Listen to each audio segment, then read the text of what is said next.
जंगल में रहता हाथी राजा, सबको प्यारा सबसे ताजा।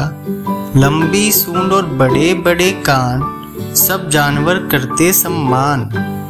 सूंड से पानी भर लाता, सबको पिलाकर खुश कर जाता। पेड़ की ऊंची टहनी तोड़े, सबके संग वो दाना छोड़े।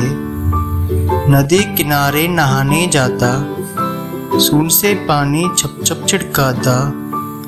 बच्चे सारे हंसते जाते, हाथी संग मस्ती मनाते। दया प्रेम और शांति का राजा, हाथी सबका प्यारा ताज है। सूंड से करता अच्छे काम, इसलिए है सबका सलाम।